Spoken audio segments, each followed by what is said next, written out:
Everybody? What's up? Welcome to the live stream. Happy Monday night, everybody. Do me a favor, guys, as you come in, make sure you hit that like button. Make sure you say where you're watching from. Make sure you say what's up in the chat and you're engaging. Most of all, please follow the rules of engagement, guys. You know I don't ban you guys. I don't screen you guys from the chat. I don't censor you guys, but I also want you guys to be respectful. So make sure that you're respectful to my subs, my mod, my supporters, and as long as that happens, you won't get banned from the chat. So make sure you hit that like button. You say what's up. We got a couple of things to look at tonight, but I'm not gonna hold a live stream too long. So let's just jump into a few clips. I am going to change the voice, like I'm going to distort it a little bit, and that's for copyright reasons. And then tomorrow we're going to get into some longer reactions because today there's just a couple of clips I just wanted to play just simply so you guys could just watch it for informational purposes. So let's jump right in.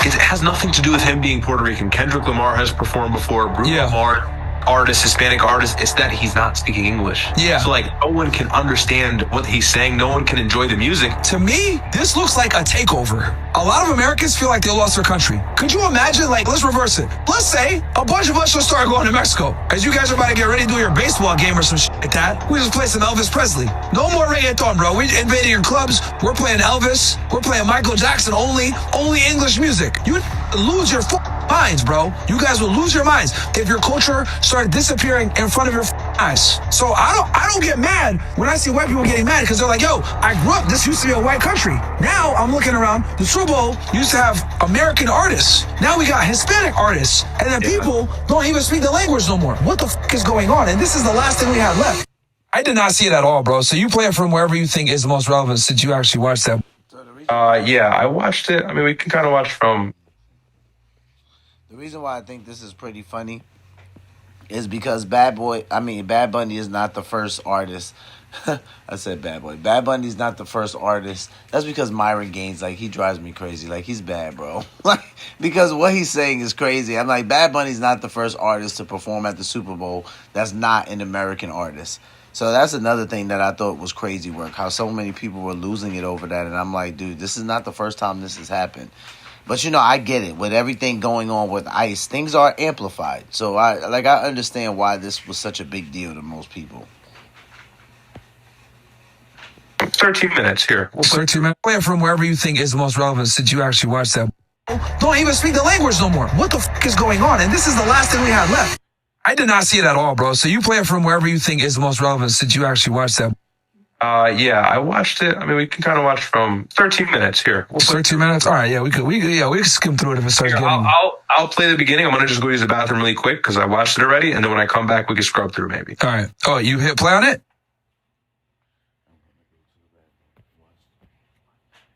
Yo, pause. Yo. All right. I'm about to say some racist right now, bro. All right, don't get me nuked. Go ahead. No, I'm not gonna get you nuked, but bro, man. Wait, what part did I miss? It was him walking through with the whole. See, here's the thing, bro. So me and you gotta. Okay, all right. Wait, no, go ahead. All right, hold on. Me and you, right? We're from Connecticut, right? We grew up in New Britain. Well, me more than you. I'm completely desensitized to Hispanics. Do you know what I'm saying? I've been around them my whole life. I've been around every class of them. I've been around, I don't think there's been anybody else that spent more time around Hispanics than me, bro. Connecticut, straight Puerto Ricans. New Britain, Connecticut, what is it? Central Connecticut, Harford County. Central Connecticut, yeah. Bristol, Windsor, there's a lot. All Puerto Ricans, right? I grew up with all Puerto Ricans in my school. My school was a majority Puerto Ricans, right? Yeah. Then I went to college, was around white people. Once I got out of college, where'd I go? Texas, Mexico, right? Now I'm in Miami, Caribbeans, Cubans, Colombians, etc. So I've been around Dominicans as well in the Northeast when I was in Boston. That's who I dealt with the most when I was in Boston was Dominicans, right? Dominicans and Puerto Ricans. So I am extremely aware and familiar with Latin culture, right? Very. Now, for me, I'm looking at this all right, whatever, right? I hear this music all the time. I live in Miami, etc. But bro, pause this real quick. Like, let me go full screen with just me and you. Like, I could picture some like Ohio or Tennessee or like Montana. Like, what the fuck is this? You know, like that's what I was saying earlier. What There's definitely people watching is this? What the fuck is this? Get these off my screen. You know? Like, yo, I could already imagine that, because like the thing with Hispanics is like these are like concentrated in certain parts of the country, right? Yeah. Or in the cities and like on the coast, right? California, New York, Miami, etc. Once you get into like the Midwest, or you get into like, you know, more rural America, like they're watching this like, what the f is this, bro? Like, I could imagine the culture shock for like middle America, like what the fuck is this? Like me and you, because you gotta remember, bro, we're all Puerto Rican all day. Yeah, right? we get it. We get it. We know who Bad Bunny is. We know it's Puerto Rican. Subtle symbolism inside the show, like all the things that they're doing. We understand those. We understand the culture of it because we've grown up around it. Yeah. No, but like from a lot of Americans, bro, a lot of Americans don't grow up around Puerto Rican, right? Like, we're lucky. lucky. Live in a city, this is going to confuse the shit out of you. Yo, if you don't, I don't even say a major city. Like, if you're not around Puerto Ricans, this is going to confuse you. Yeah. Because reggaeton is a very specific type of music, right? Probably like New York City, Chicago. Do they have a presence in Chicago? Not like Mexicans. It's mostly Mexicans there. Texas as well. Yeah, I mean, there's just like you said, kind of the Midwest and rural. Yeah, like this is gonna like, yo, like in the Super Bowl, this, yeah, like, yeah. Look. See, this is how I know that Myron doesn't know what he's talking about. Now, how can he be around all that Spanish culture? See, I don't think anybody's been around more Spanish people than I have. I'm like, yeah, I have Myron because that's my culture. This is what kills me about him. Because he's saying to himself, like, I can see a white person say, like, what the hell is this? And I'm like, dude, a lot of white people in America actually don't react like that to Spanish culture. There's actually a lot of white people in America that enjoy, like, or are interested in Spanish culture. So this is how I know he doesn't know what the hell he's talking about. Because one thing that, and I'm going to be transparent with you guys because you know I like to report the news truthfully. One thing I didn't know is that TPUSA was actually holding their own halftime show event. So this goes to show you how the right didn't do not just a great job at promotion, but they didn't do a great job at trying to trump, right? A little bit of a pun intended there. They didn't do a great job at trying to trump what was going on at the actual Super Bowl, right? People are even saying that they were buying views and things like that. So it's like it's kind of crazy because a lot more people still tuned in to the actual Super Bowl than even what TPUSA tried to do by creating another like MAGA type of Super Bowl. So this is how I know that Myron, I'm like, come on, Myron, if you've been around Spanish culture, then you would already know. It's not like a whole bunch of white people in America are vehemently opposed to Spanish culture. That's actually not how it is.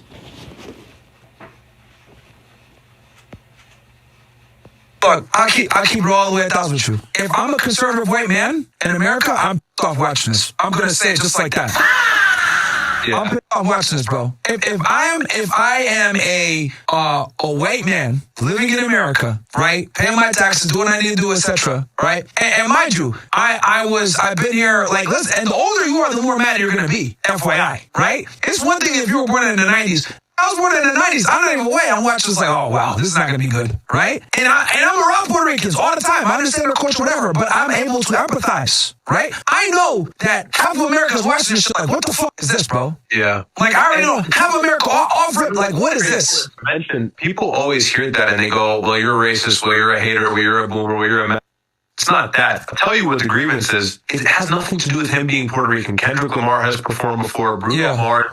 Artist, Hispanic artist, it's that he's not speaking English. Yeah. So like no one can understand what he's saying. No one can enjoy the music. And not only that, you know why also they're mad? They're mad also because it's like, okay, I'm already mad that every time I order an Uber, I don't speak English. I'm already mad that when I call the hotline, I got Patel. Thank you, come again. Barely speaking English when I call MX. I'm already mad when I call a hotline. They're saying 1 for English, 2 for Spanish. You're like, what the f? And as like a white dude, right? You're like, yo, what? Like, are we the minority now? Like, what's going on? Now, the other thing also, right, that is like very apparent with this is like, to me, this looks like a takeover. Like, this looks like, okay, like we are no longer like, this is the takeover. Like, Latinos are here. Cause you gotta remember with the Latinos, okay, me and you, Riyadh, we know this because we're not. We know the difference between Mexicans. We know the difference between Cubans. We know the difference between Venezuelans, whatever. Bro, the rest of these is like, are you Mexican or not? Like, it's just Mexican or not, right? Mexican off my screen. Yeah. And turn on America's sport for this.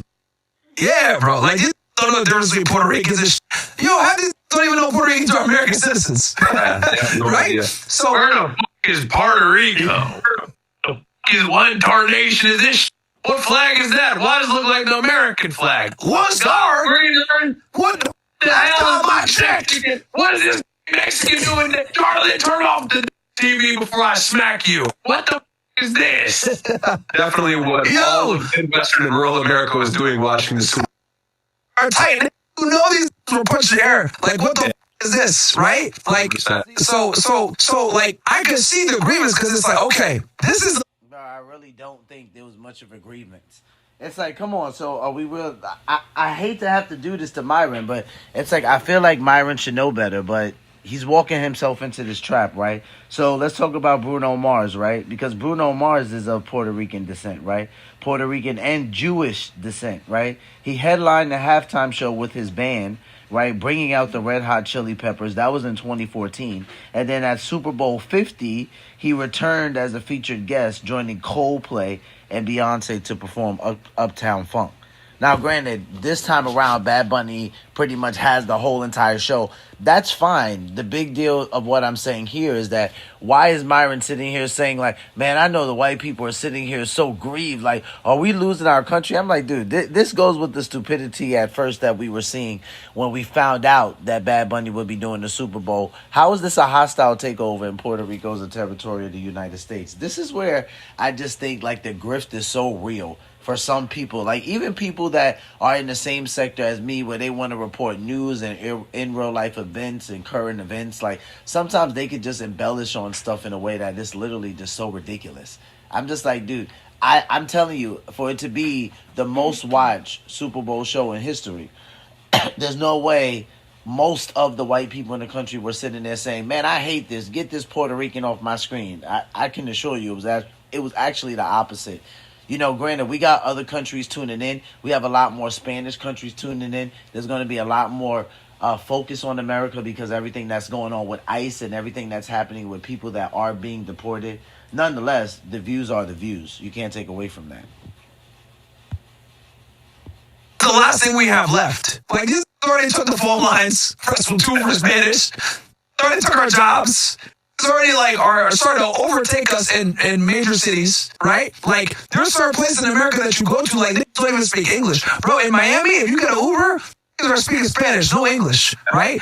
You're in Miami, no one speaks English. No one speaks English. You're in South Texas, no one speaks English, right? You in San Antonio, no one speaking English. So it's already bad enough that like they walk around and the neighborhoods don't look like they used to. It's already bad enough people don't speak the language. Now the last thing you have, American football, the biggest event, some with some perfect eyebrows is walking around, you know, you're like, what the fuck is this? Because yo, this is a culture shock. He doesn't know he's Puerto Rican. He doesn't know what the fuck reggaeton is. Bad Bunny, what the fuck is this? Like, niggas like, what the fuck? And not even the hillbillies too, just normal working class Americans. Yeah, they're like, yo, what is this? And real talk, I don't blame them. I'm looking at this like, wow, what the fuck is this? Yeah. Like, I'm looking at this, and this is someone who understands Puerto Ricans, understands reggaeton, understands the culture. Yo, shout out to the chat. Shout out to you guys in the chat. W chat. I always say be respectful, guys, in the chat. Don't disrespect mods, supporters, subscribers, and you will not get censored. But I had to shout this one out because Zero Cool, like, yo. Zero Cool, you gotta chill. Like, I saw this comment. This comment took me out. My man said, singing about taking D. And I'm like, was that what he's singing about? Dude, my family in Puerto Rico always gets on me about my Spanish. So you can tell me, like, you can tell me if there's a part where you heard that. And maybe because my Spanish is not A1 hundo, I missed it. But I'm like, I don't know if that was a lyric. Was that a lyric? Culture differences, understands Latin America, you know, understands Spanish to a degree. Like, I understand these, and I'm even like, oh, this is uncomfortable. For the Super Bowl? Like, you guys already have a market. You guys already control everything else. Like, the Super Bowl, bro, like, this is the last thing you have left. Like, Hispanics do have a good deal of representation in the United States, and everything is accessible for them. So this is why. They got I'll tell you, they got too much representation. I said it. For sure. They got too much representation. It's lopsided. And what I'll say is, again, the guy does not have one English song. And before all of the naysayers, because I know what the opposition is going to say, oh, he's the biggest artist. English speakers listen to him. He's very popular. He does great numbers. That's fine. Football is an American sport. And football is also a sport that's never been associated with any other language. It's only American. It's not like basketball. It's not like soccer. They call it American football, bro.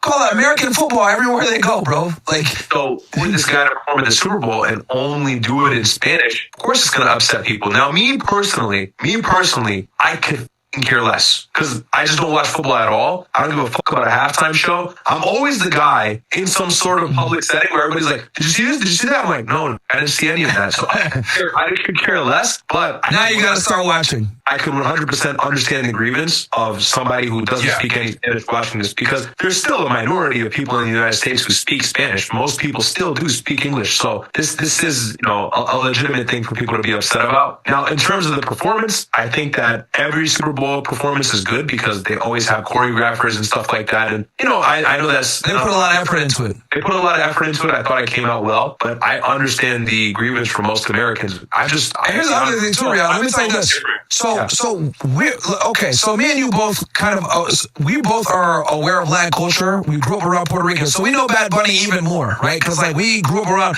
guys. Like when I say that, me and my brother grew up around Puerto Ricans. We grew up around Puerto Ricans, bro. Puerto Rico very well. Like that. How do you guys think I'm able to make all these jokes and these guys got so mad at me? Why did the Puerto Ricans got so mad at me? Because I was honest when I was making fun of these for 2002 Hondas and loud reggaeton thing and their eyebrows being perfect. Like I know these like the back of my hand, bro. I be around them all the time. One of my best friends to this day is a Puerto Rican guy, okay? Last name is Santana. Like, it doesn't get more Puerto Rican than that, right? So, he drinks coquito and all that. So, I know Puerto Ricans very well. Even me, who has a cultural awareness, I'm looking at this like, yo, this is uncomfortable. Now, here's the other thing, too. Now, here's the ugly part. A lot of Americans feel like they lost their country. They're already coquito and all that reggaeton thing and, their eyebrows being perfect. Like, I know these like the back of my hand, bro. I be around them all the time. One of my best friends to this day is a Puerto Rican guy, okay? Last name is Santana. Like, it doesn't get more Puerto Rican than that, right? So, he drinks coquito and all that. So, I know Puerto Ricans very well. Even me, who has a cultural awareness, I'm looking at this like, yo, this is uncomfortable. Now, here's the other thing, too. Now, here's the ugly part. A lot of Americans feel like they lost their country. They're already mad that you got to hit 2 for English and all this other. Now, imagine somebody, and here's the thing. That's what I'm talking about with Myron. Like, he's saying that he knows Spanish culture like the back of his hand. One of his best friends is Puerto Rican. Yet he's watching the halftime show and he's like, this is uncomfortable. I'm like, I don't understand how any of that could have been uncomfortable for him. I'm watching the entire halftime show and I can understand every single part that's going on. Like anything that they're showing, any clips that I can find that I'm watching, I'm like, okay, I can understand what he's doing here. I can understand what this means. Dude, I mean, honestly, my favorite part was the coquille when they showed the frog that I think he was in like a tuxedo or he's in some type of suit. Those of you guys that know the frog of Puerto Rico, you know. Right? So I was literally sitting there and I was like, yo, like just the little things, like I appreciate it. So the fact that I could hear Myron say like, man, I know this culture like the back of my hand and watching it, I was so uncomfortable. I'm like, he's one of those people that I feel like he's around a culture and he like cherry picks the people of that culture that he likes. But for the most part, he doesn't like the culture. Everybody knows Myron grifts for the most part. Myron loves white people. We know that about him. I mean, not that there's anything wrong with that, but Myron grifts. Like everybody knows this about Myron. So this is why he uses the N-word the way he does. He always has black people coming for him because the way he uses it. And then he talks horrible about every other culture, pretty much except for white people. So this is very widely known about Myron. The older they are, the more mad they're gonna be. Imagine, bro, you grew up, your entire neighborhood was white, right? Fast forward. And the last thing you got left, the Super Bowl. So Spanish, rapping in Spanish. Yeah. I be too, bro. What the fuck is this? on the TV. Like, I'd be tight too. The shit out of you. Nah, yeah, Bro, I'd be tight too. Like, yo, like, could you imagine, like, for all the people out there, oh, Myron, you sound racist, you sound whitewash, whatever. Okay, then. Okay, let's reverse it. Let's say a bunch of us will start going to Mexico, okay? So, or your country, Puerto Rico, whatever. All right, nigga? And as y'all are doing as you guys are about to get ready to do your baseball game or some shit like that, we just play some Elvis Presley. No more reggaeton, bro. We invading your clubs. We're playing Elvis. We're playing Michael Jackson only English music. You lose your minds, bro. You guys will lose your minds if your culture started disappearing in front of your eyes. So I don't get mad when I see white people getting mad because they're like, yo, I grew up, this used to be a white country. Now I'm looking around, the Super Bowl used to have American artists. Now we got Hispanic artists. And then people don't even speak the language no more. What the is going on? And this is the last thing we had left. Not even that they're Hispanic. That's what people are missing. It's that the guy is speaking only Spanish. Yes. That's precisely the issue. And it's like, you guys got to remember too, like this whole immigration thing, right? Like a lot of people, there's a reason why Trump won on immigration, bro. Like a lot of people don't like mass immigration. Obviously they can't talk about it, but I don't blame white people for being tough and looking around and be like, yo, we used to be the majority, now we're the minority. Yeah. And let's be super honest and clear about this, okay? Because I already know some are going to say here, oh, you sound like a cool, okay, you get some money? Where you moving? You're moving into a neighborhood that's going to be higher socioeconomic status, etc. What is that going to be, mostly? It's going to be white. Long Beach, shout out to you. I didn't get to see the whole thing, so I just saw clips of it. Shout out to Long Beach. He said the frog is Sapo Concho. So that's a different species, right? Because that frog's not a coqui, from what I understand. That's not the one that you can hear in Puerto Rico all the time going. So that's a different one. Is that the one that Bad Bunny had? Because I only saw a clip of it, and I just know like the frog was dressed up. But shout out to Long Beach. Thanks for the information. People, right? Shut the f up, right? Shut the f up. Like, these people that always want to sit there and be like, oh, you have a white to as soon as you get some money, where do you go? You go to a safer neighborhood? What's going to be dominated by? White people, bro. And the other thing, too, you guys got to remember, white people, right? All the white countries are being taken over by immigration, okay? By people that don't. Okay, so he is a coqui. That's his name. Okay. Thank you, Long Beach. Shout out to you, bro.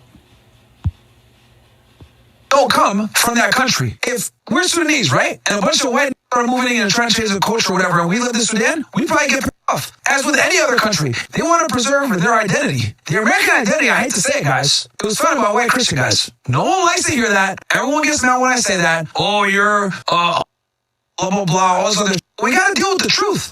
And that's so true. And there's a nuance that people don't understand as well. No, you're completely right in saying that. But that doesn't mean that the American identity only means white and Christian. That's not what it means. But what it's saying is that's what it is for a majority. And so what we see right now in the United States is somebody bring the Super Bowl in only Spanish, every single sign having Spanish abbreviation or Spanish translation below it. Sorry. And so it kind of feels like not only is it not a white majority country, it's this complete melting pot. And that's not what America originated as. And that's why people who are native to this country, or people who are white or European who have generations here, do have valid grievances and feeling like their land is being taken from them. So that's why I always understand that perspective. Yo, shout out to the chat. Mr. Smarty Pants 2025 says, sure, many languages are spoken, but English is the language of America. ... Hence Florida's new law. Mr. Smarty Pants, who passed it? It was DeSantis. What did he say? It's something crazy, isn't it? I'm looking at your comment. What did DeSantis say? Everybody in the state of Florida has to speak English?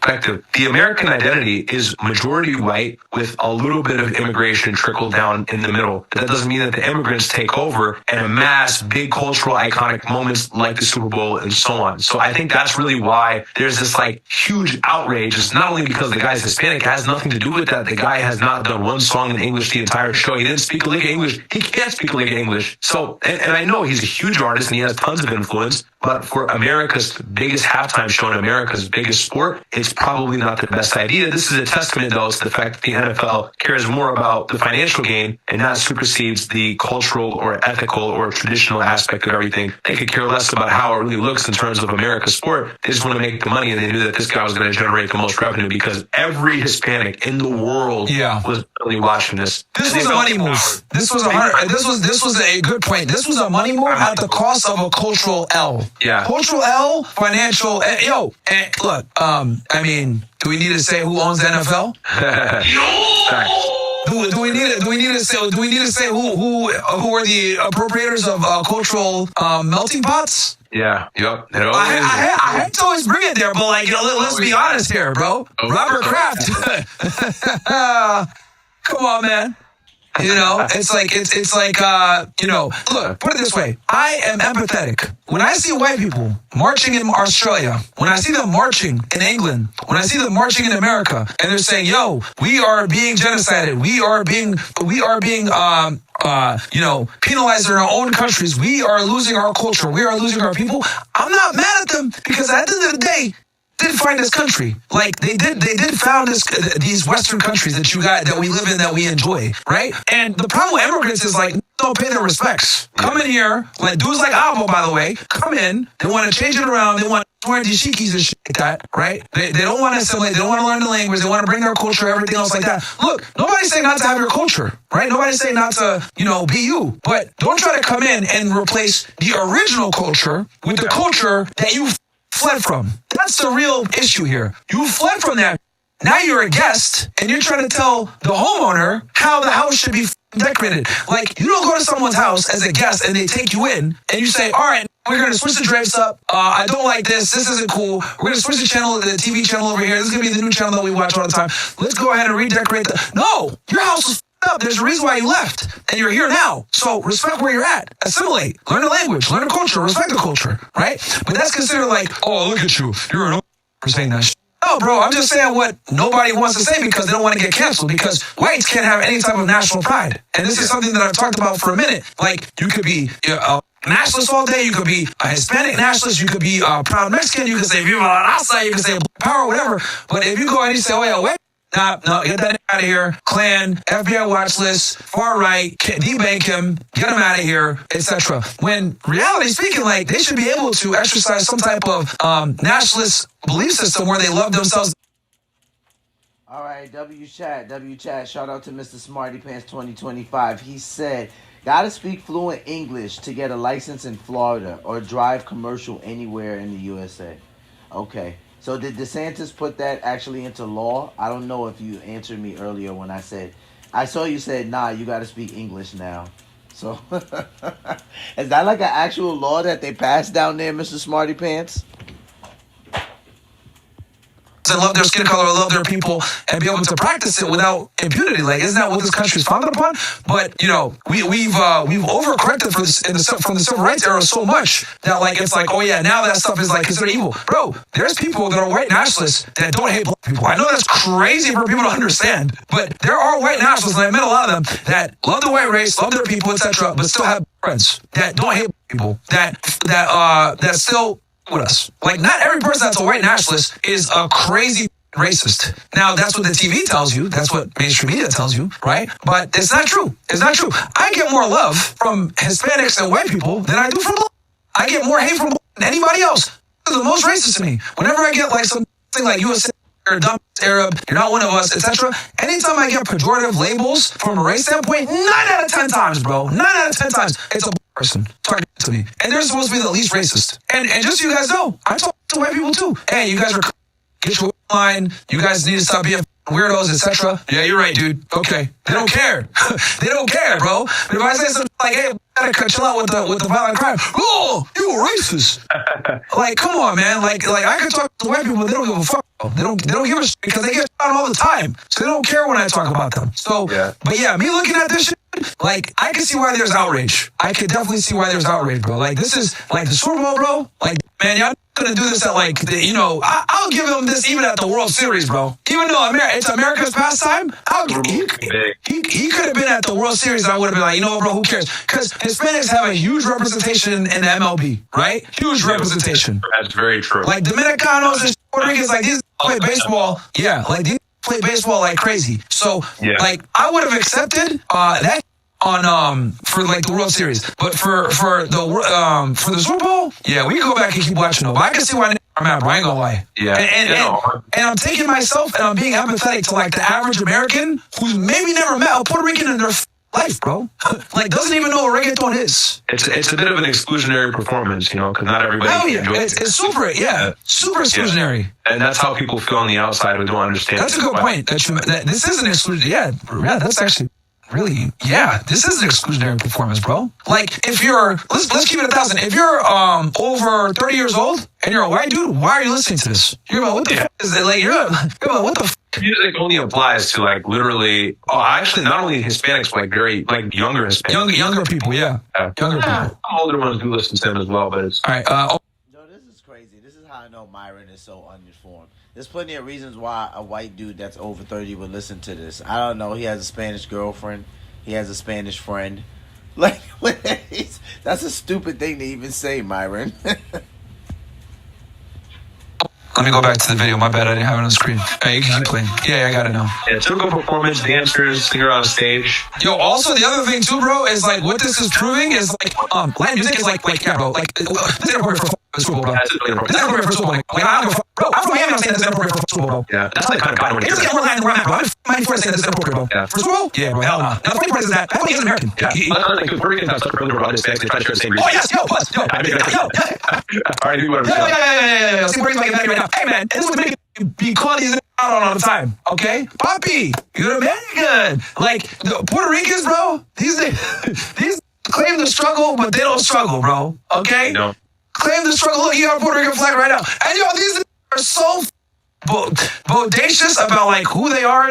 They be throwing that flag around. Yeah, like yo. You know, this is one of the comments that I'm like, I even brought this up to my wife. It's going to cause me to do research because I'm like, there's no way you're going to tell me that this is the most provocative Super Bowl we've had. I just have a hard time believing that. I really do, because I'm like, dude, with some of the things that we've seen, especially with music videos as of late, I'm like, this is the most provocative Super Bowl that we've had. It's going to make me go back and do research. I have a hard time believing that. I'm like, there's nobody that's not dressed there.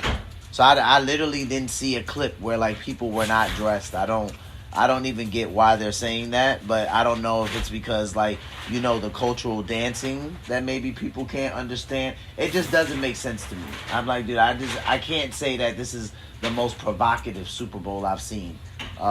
Maybe I missed something. You guys light it up in the chat if this is the most provocative one we had, or if you could remember one that was worse. I don't know. Like, I don't really know what they're getting at, but I know Trump's post to social media is really what's causing a lot of that back and forth, because he said that, you know, this is inappropriate and the music is inappropriate, you know, for children to be watching, and, you know, he said all this stuff. So I'm kind of like, well, where was it inappropriate at? Because every clip I saw, everybody was dressed. Yo, these are more patriotic than Americans. Keep it 1,000 with you. And these don't even got a country, bro. They got no nation, but they be walking around like they got a nation. Okay? And all the Hispanics in here know exactly what I'm talking about. All the Mexicans, all the Dominicans, all the Cubans, all you are going to know exactly what I'm about to say right now. They claim y'all struggle, but they're not your struggle, bro. They claim, yo, we're Hispanic, we're Latino, blah, blah, blah. Y'all got American passports. Shut the fuck up, bro. I'm not gonna lie, Mr. Smarty Pants. So that part I did see. I did see that. The two dudes grinding by the truck. That was crazy, and I was so mad that I caught that clip too, because I felt like that clip was random as hell, but for whatever reason, all the clips I was watching, I just had to see that part, because it really was like I think it was a line of people dancing, and I think it started by the truck, and then it went down, and you saw like a whole bunch of people dancing. But yeah, it started right there, and I remember thinking that to myself when I saw it. I was like, is that two dudes doing that? Like, is that two dudes dancing? And then it ended up being that. But I mean, that's not something that's super surprising to see in like a Bad Bunny video or like a Bad Bunny performance. If you've watched one like prior to this one. Your birthright citizenship. Y'all niggas got birthright citizenship. Y'all niggas got social security numbers. Yo, matter of fact, other Latinos steal y'all documents so that they can pretend to be American. Yeah. Bro, Puerto Rican documents are like the hot thing that like all the Hispanics use. Cubans and Dominicans especially, because their Spanish is chopped up and fucked up like theirs. Because Cubans and Dominicans have like the very slangy, fast-speaking, slick talk Spanish. So Cubans and Dominicans always use Puerto Rican documents to try to get citizenship or to fraudulently claim citizenship. I remember all the time. But this is why Dominicans and Puerto Ricans actually fight all the time, because Dominicans are one of the Hispanics that call the Puerto Ricans out like, yo, you try to claim the struggle, but you're not one of us. You guys are Americans. They have a very keen benefit that a lot of people don't realize. People don't know Puerto Rico is a part of the United States. Yeah. They get citizenship. So they're born with good privilege of being a U.S. citizen, so they can come here at any time and, kind of take advantage. Yeah, bro. Yeah. That's, and a lot of people don't know that. You know what I mean? Yeah, that's something very important to remember. A lot of people don't know that shit, bro. When you do a performance like this at the Super Bowl, bro, like they probably like had to have like 10. Literally, like all the people that have large stakes in the NFL probably have to look at the performance, bro, and sign off on it. Approve it. Yeah. Oh yeah, 100%. Bro. Yeah, 100%. Because the thing is, bro, the NFL has. Okay, so W chat, shout out to the chat. I'm gonna read off some of the stuff that you guys are saying here because I could understand this conversation and why it's happening. Let's see. Zero Cool says grinding hard. Long Bonk says, what's inappropriate about gay people existing? Decipher what lyrics. And then Thomas says, they focused on the gay dudes all through the video. How many scenes were there? I know I definitely saw one. Not that it was explicit, I just noticed it. But how many of them did you guys notice where it was like more than one scene of guys dancing with each other? Because Bad Bunny is a feminine-ass dude. We don't want to teach our boys it's okay to be feminine. Shout out to Boogie Tonight. Mr. Smarty Pants said, who the fuck said that? Long Bong. Black Fox said, I thought it was kind of gross. Captain Homer, pay teachers more than tyrants, unlimited overtime. Mr. Smarty Pants said, has nothing to do with existing, was about inappropriate, like drag queen's story out in elementary school. Yeah, here's the thing. When I say that that's not shocking to see in like a Benito performance or a video, it's just not, because that's just the creative side of Bad Bunny. Like he's just one of those dudes. I don't know. Like there's a classification for it. Call him metrosexual if you want, because there is no proof that he's gay. So you could call him metro if you want, but there's just a style of creativity that he has where it's like he doesn't care about that stuff. Like he does do that stuff in his videos. He puts certain stuff on. He dances certain ways. He puts two dancers of the same gender together. He just doesn't care about that stuff. So that's why I'm saying when you see like two dudes dancing together like a Bad Bunny performance, that's not like an unusual, like, oh my God, what is he doing? The only reason why I said, yeah, I did notice that is because he was bold enough to do it on the Super Bowl, but it's just not shocking to me because it's something that he just does. So I'm like, okay, well, I shouldn't be that shocked that he did it in the Super Bowl. If anything, I was like, hey, it is what it is. It's like lost money off of bad Super Bowl performances. Yeah, they have. People get really upset. People get mad. This is their most lucrative part of the show or of the game here. Yeah. This matters just as much as the game. Yeah, it there does. are so many non-sports fans who tune in simply for the commercials and halftime. Yeah. More important to them than the sport. Yeah, So, bro. Yeah. This show means a great deal to the NFL. That's why I said the financial aspect superseded the traditional aspect. Tell you what happened at the end, though. He just ran with like all the flags of the Americas, like South America, Canada, and he said like we're all united with the American flag in the front. It was like this weird political undertone thing. Yeah. Well, to be honest with you, he probably wanted to talk about ICE, and they told him no. They would not let him. Yeah. That would call it big. That would be the story for the. Yeah. Yeah. Yeah. He probably wanted to say some shit about that, and we're like, nope, you're not doing that. Because at this point, you got investors. Yeah. And performing, like, for a musician, right? Like, for a musician, performing at the Super Bowl is like, that's a big deal, dude. Yeah. Huge. That's the biggest moment of his career. Yeah. Like, and he won a Grammy and shit like that. He's done it all, bro. I don't know what he's going to do at this point. Yeah. No, he's reached the pinnacle. Like I said, he's one of the biggest, if not the biggest artist in the world, but I just don't know if the Super Bowl was the best move. So it wasn't. But they're going to feel the backlash of it, I'm sure. Yeah. Like you said, somebody in Utah or Idaho watching that was definitely like, what the hell? There's a reason why Turning Point USA had a bunch of people watching, bro. Like TPUSA had how many? Like, I saw like 4 or 5 million on YouTube and like another like 250,000 or something like that on Rumble. Oh, wow, really? There was a lot of people watching, bro. Yeah. That's crazy. There was a lot of people. Watch him, bro. So yeah, man. A lot of That's people. great play with that many. Look at Myron grifting. You know how many different shots I've already seen when they're like those people that were watching that TP USA event. It's already said that TP USA was buying views. Like literally, a guy was recording it and watching it himself, and he noticed that there were 5 million people watching, but the chat was not moving. So it's like, it doesn't shock me that Myron would report that. That's why I didn't report that to you guys. If anything, in the next clip, what I'm gonna do right now is I'm gonna actually play that TP USA little performance that they tried to do on the side. There's a whole bunch about it. Like, it was pre-recorded.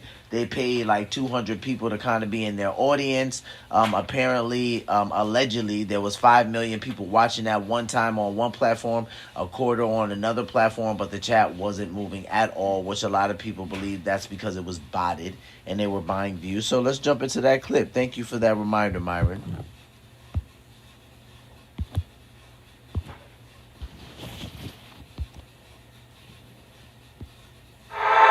The dentist-approved way to clean your retainer at home.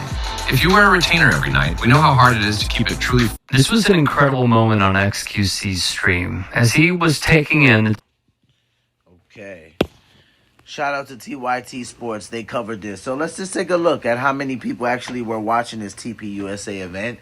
Those of you who don't know what the heck TP USA even is, that's Charlie Kirk's organization that his late wife, Erica Kirk, now runs. So let's take a look at some of the viewership they got and what people said about the performance and Kid Rock and all that other stuff. Turning Point US. This was an incredible moment on XQC's stream. As he was taking in the Turning Point USA halftime show, he noticed the number of viewers, but importantly, the live chat was not moving. This was a tell in my eyes. It showed how this entire thing that happened was likely botted to the nth degree. Kid Rock performed where he lip synced so bad that he didn't catch up to the lyrics or vice versa. Regardless, it looked awful and sounded cheap. On top of this, Turning Point USA hosted an alternative halftime show, and yet every single right-wing influencer and President Trump managed to watch Bad Bunny's performance, and they all had an absolute meltdown over it. As you can see from this video, Trump is literally at Mar-a-Lago watching Bad Bunny's halftime performance instead of Kid Rock. If you didn't catch Kid Rock's performance, though, you really didn't miss too much because it looks like he lip-synced and the whole performance wasn't even live. It was pre-recorded. So MAGA basically spent millions on this performance, all to create their own halftime safe space, something that they used to mock.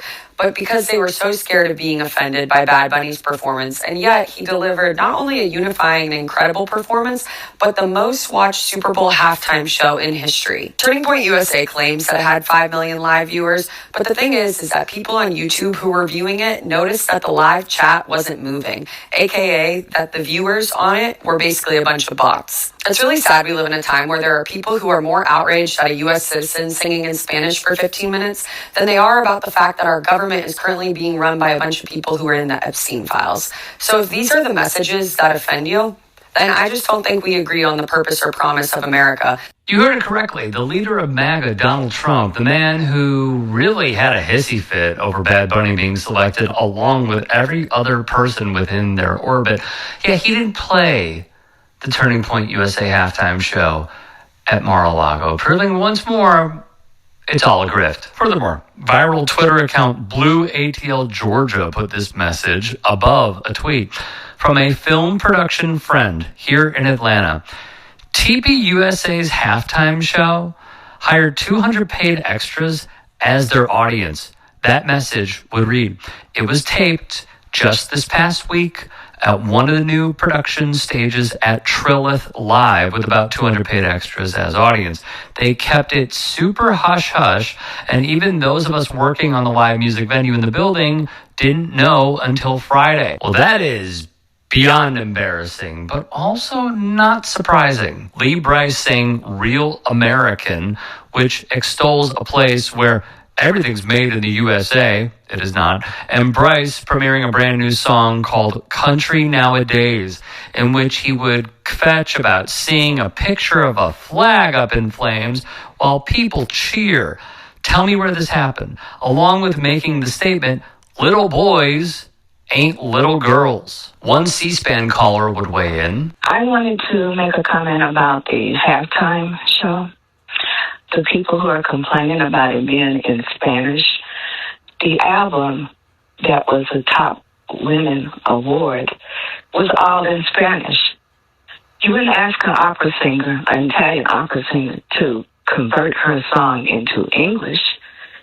That's ridiculous. In the 50s, blacks would go overseas.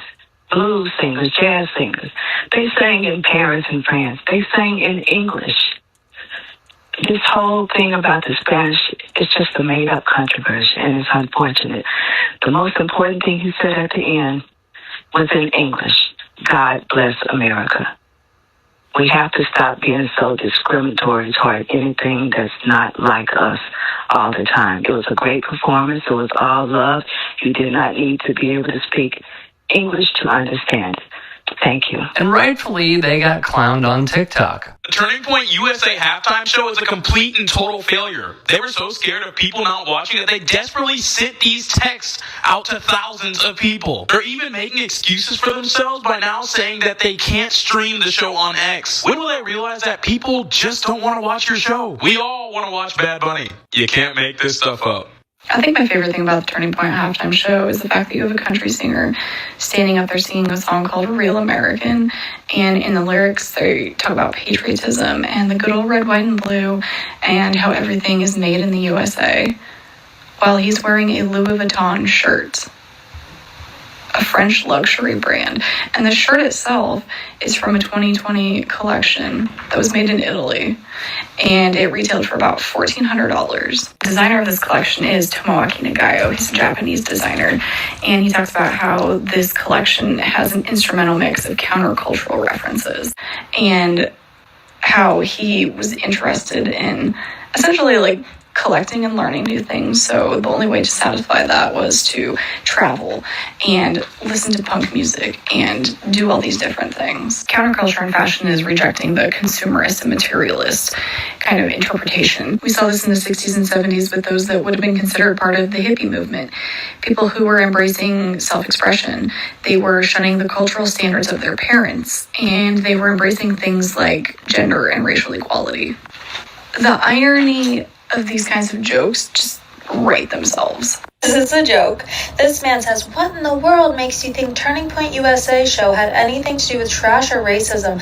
Why do you hate and slur millions of folks like that? Maybe they had a different take on the music, blah, blah, blah. No, sweetie, Turning Point USA quite literally is a political organization. What are you talking about? It was Charlie Kirk's organization, and if you don't know Charlie Kirk's view, he went around to different colleges indoctrinating people into thinking that black people committed more crimes, that immigrants were the cause of all of our problems, that being gay was a sin according to his religion, shoving his religion down other people's throats. It quite literally is a political organization, and creating a second halftime show because you call Bad Bunny anti-American because this crowd is so uneducated that they don't know that Puerto Rico is in fact part of the United States and that Bad Bunny is in fact an American citizen, which doesn't even matter, by the way. But we've had other halftime shows where the performer was not an American citizen. Bad Bunny quite literally is. I must reinforce this once more. The arts are inherently anti-right-wing. To an extent, they are inherently anti-capitalist. To an extent, they are anti-colonialism. Who has a better life, cats or dogs? Sadly, cats are often seen as low maintenance, so owners don't give them the mental stimulation. The arts represent the people. And when you have freaking bootlickers like Kid Rock, and even the Jason Aldeans of the world, I know he didn't perform, but Lee Brice, and the write-up even saying, yeah, you know, it didn't get that political. And this dude is saying, you know what really gets me mad? That, you know, you should know trans people are crazy and little boys ain't little girls. And I'm glad one of the TikTokers brought it up because one tweeter pointed this out as well. He was wearing something that is so incredibly expensive. I cannot fathom spending that on one piece of clothing. But yeah, you are for sure, like everyday Americans, kick freaking rocks, you joke of an artist. Get freaking real, man. You're trying to tell me that you relate to, for lack of a better word, and I'll put it in quotes, redneck, because we really need to understand the origins of that word, what it means, and how they also were anti-capitalist in their play. But that's another argument for another day. You're really trying to say that you relate to that person when you are spending $1,500 on one piece of clothing? Are you kidding me? Are you for real? Are you for real? And of course they did like a memorial to Charlie Kirk. All I can tell you is this, okay? Towards the end of the second quarter of the Super Bowl, I pulled up Haas's stream because I saw that he was going to watch the Turning Point USA halftime show with Felix and Pablo Toure. Absolutely love him. Goated human being. And I saw the quick cuts, and as someone who majored in media in college, I knew right away.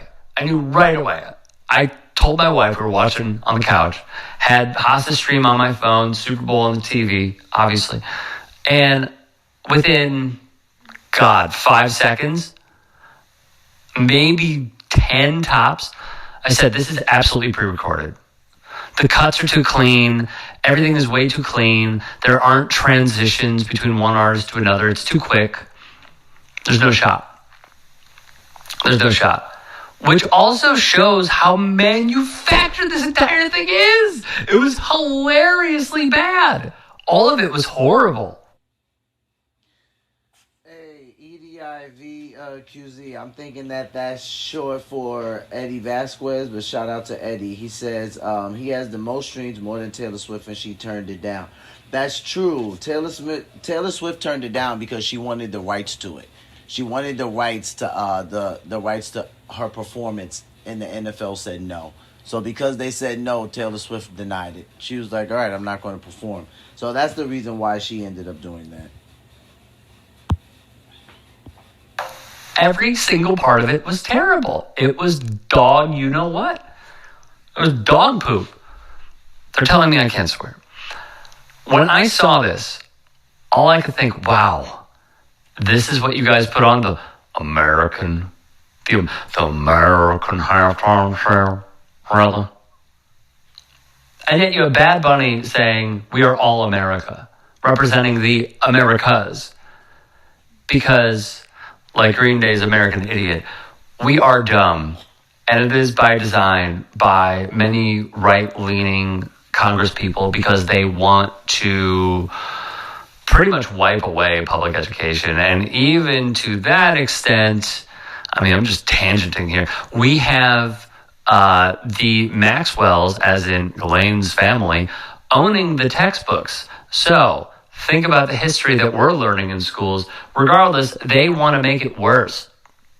And this is a perfect example because Americans, even me saying that sounds dumb now, when people who reside in the U.S. hear America, they think of one sole country when they don't think of the continent. That is how freaking stupid we are, not only as human beings, but as red-blooded, again, gotta stop saying it, people of the United States of America. Bad Bunny is talking about unifying. He's talking about bringing everyone together. And what they're doing is saying, please look at us. Please, I know we're pathetic. I know we're thirsty for the grift, but please just look at us. Overall, out of 10, I would say negative 85. If you can and are willing, please become a paid member here at TYT Sports.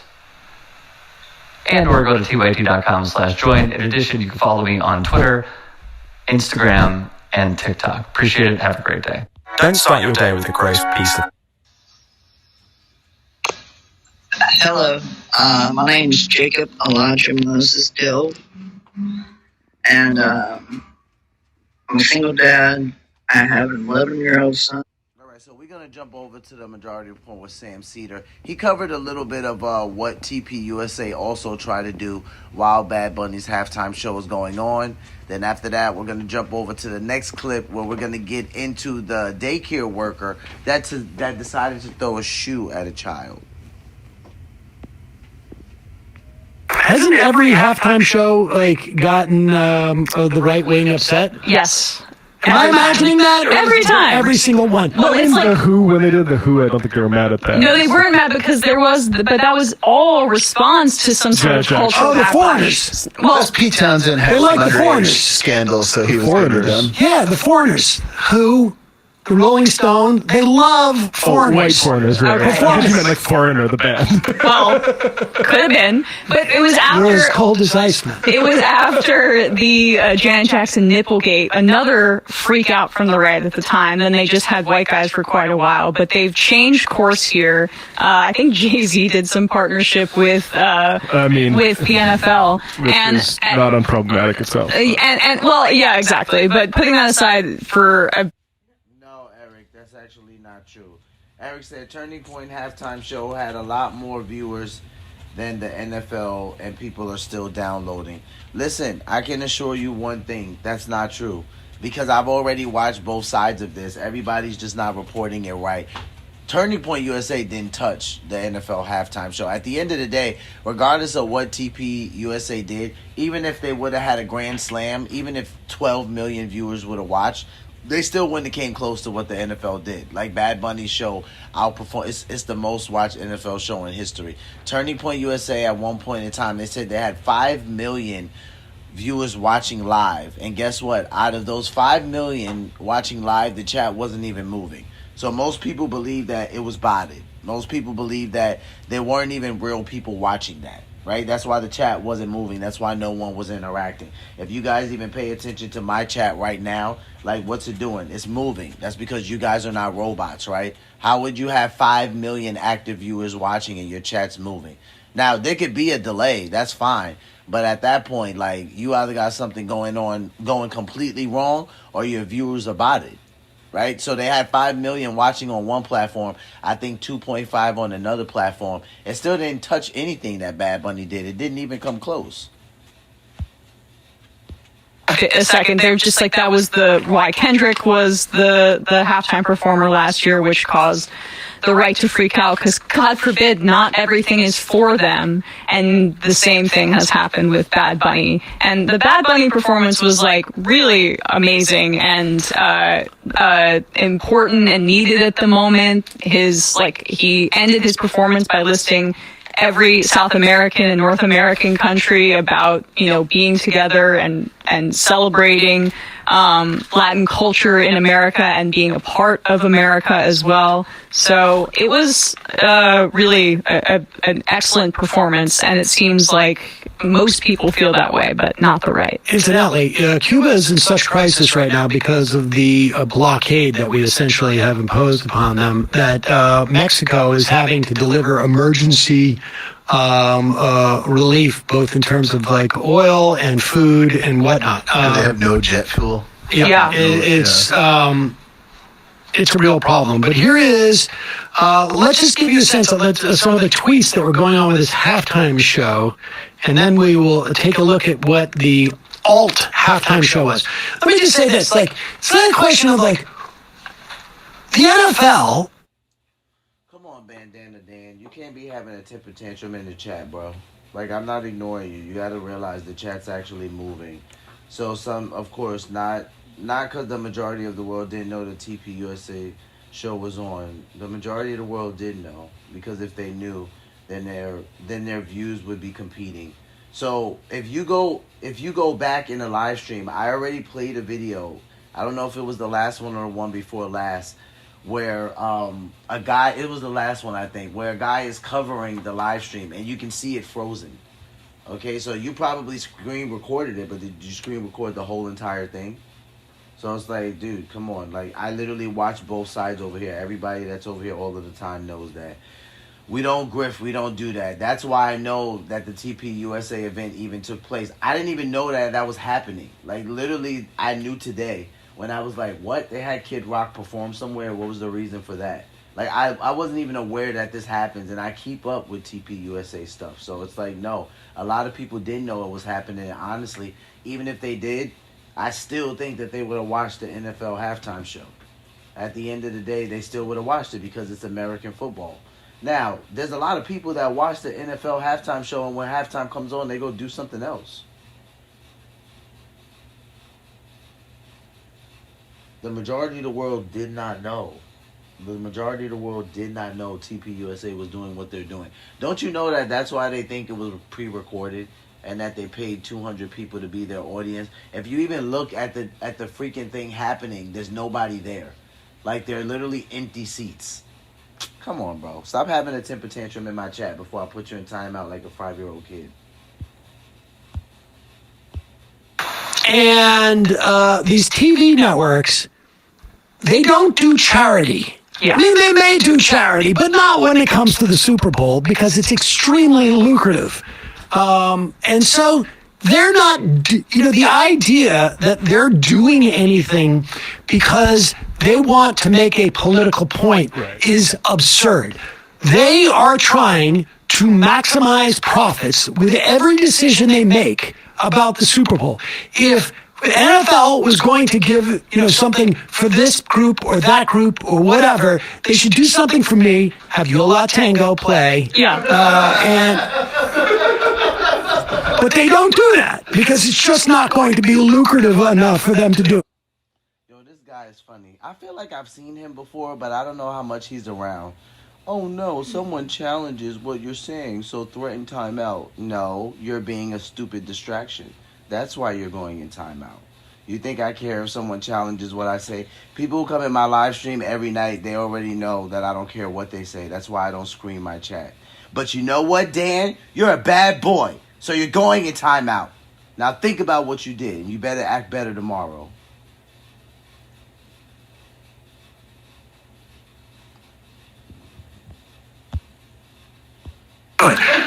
And here is Donald Trump complaining about the halftime show. Now, look. Do you think he had this written out already and just waited for it to go happen? 100%. They all did. They all scheduled their tweets. Yeah. The Super Bowl halftime show is absolutely terrible.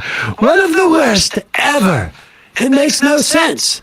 It's an affront to the greatness of America and doesn't represent our standards of success, creativity, and excellence. Nobody understands what this guy is saying. Except people that speak Spanish. Except for people who speak Spanish. But the imagery, I have to say, I know, Brian, like Prince, okay, fine, that was fine. But I find, the shots of, the stage and the little firework, I find it so boring to me. To look at that type of multi-camera concert footage, I find to be sort of boring. This was the most interesting from a production standpoint. Halftime show we've seen. I would prefer some type of circus stuff. This was the most interesting one I've seen. What are you talking Can you elaborate on that? Never? Cirque du Soleil? Never sounded older in your life. Okay. So should have more Cirque du Soleil. Old? I think he sounds like a child. I want to see interesting stuff. It all comes together. Yeah, you're right. Donald Trump's Super Bowl halftime show stands as a success, creativity, excellence. Nobody understands the word this guy is saying, and the dancing is disgusting. Especially for young children Which that I are totally watching care about. from throughout the USA and all over the world. What was the first ad? What was the first ad or two that was on there? I remember thinking oh my God, are they really playing this ad at the beginning? Trump accounts ad was the first No, one. there was another one before that, I feel like. I can't remember what it was. It was for Scream 7. Oh, yeah. It was vicious killing. Yeah. And I'm I'm glad I don't have my 8-year-old, I don't have an 8-year-old kid. It's wait a second, there's knife stab. So I want to go to somebody who did a little bit of a breakdown about the Super Bowl. I watched a couple of these where people kind of dissected every single thing that Bad Bunny was doing. Because I watch both sides of everything, I've heard different things, right? For instance, the little boy that's at the Super Bowl. You have some people saying that that's Liam, the 5-year-old boy that was detained by ICE, even though he wasn't detained. He was actually abandoned based on the story that they tell. Some people say that he gave the Grammy to Liam. Other people say that he gave the Grammy to a little boy that looked like himself. So it was him giving the Grammy to himself when he was younger, telling himself to keep dreaming and, you know, keep working hard. So it's like it was different breakdowns that I saw. I mean, I appreciated what I saw from both sides. Like, some people said he had a football jersey on. Some people say he had a bulletproof vest underneath his football jersey, or that the football jersey was a bulletproof vest. So I've heard like different things watching both sides of it. I was watching it much earlier this morning when I was at work. So I want to play somebody who actually broke it down a little bit. I'm not too sure how I feel about his breakdown. I think he hit some things, but he also talks about the TPUSA event a little bit. So I just want to get into that. We won't watch the whole thing, but let's jump into that.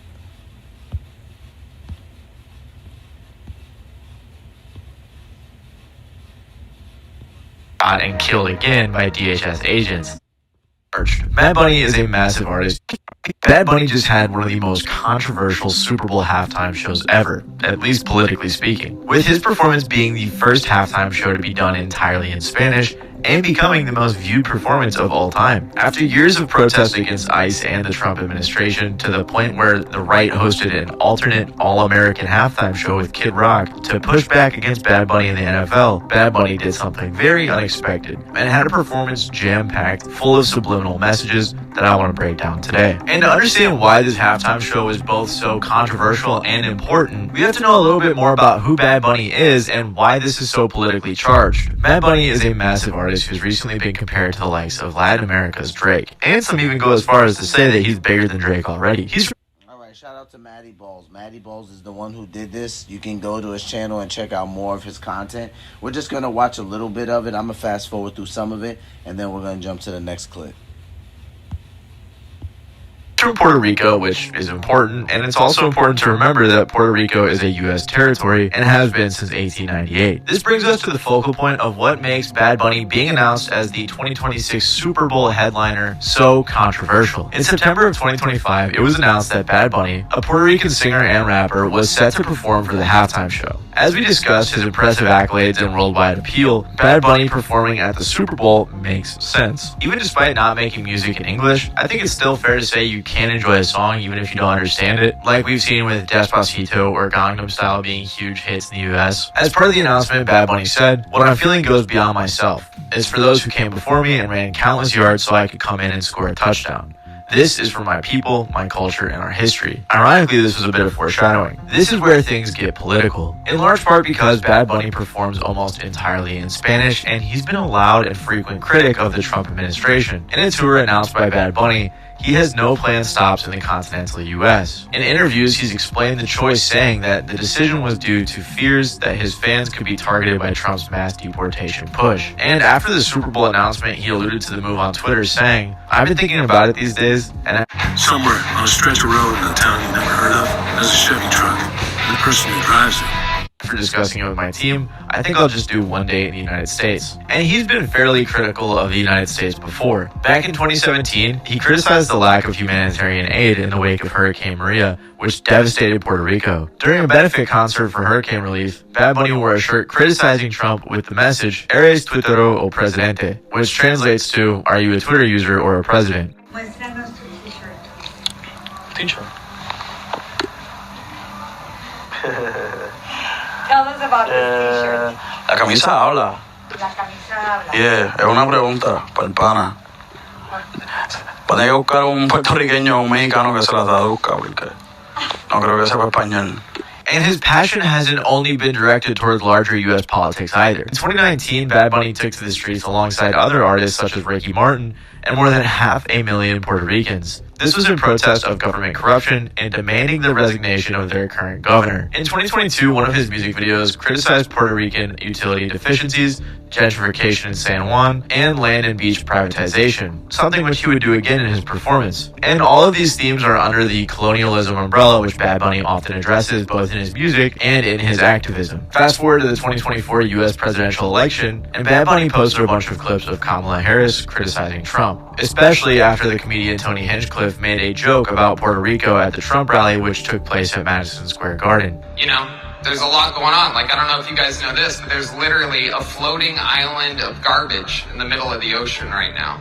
Yeah. I think it's called Puerto Rico. Alongside all of this, Bad Bunny is also known for his LGBTQ+ advocacy. In 2020, he appeared as the musical guest on Jimmy Fallon and brought attention to the killing of Alexa Luciano, a transgender woman from Puerto Rico. He wore a black skirt and a white shirt with the words, "They killed Alexa, not a man in a skirt."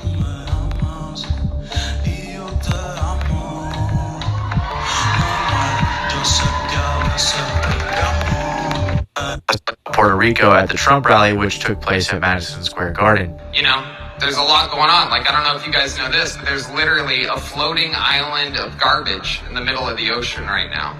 Yeah. I think it's called Puerto Rico. Alongside all of this, Bad Bunny is also known for his LGBTQ+ advocacy. In 2020, he appeared as the musical guest on Jimmy Fallon and brought attention to the killing of Alexa Luciano, a transgender woman from Puerto Rico. He wore a black skirt and a white shirt with the words, "They killed Alexa, not a man in a skirt."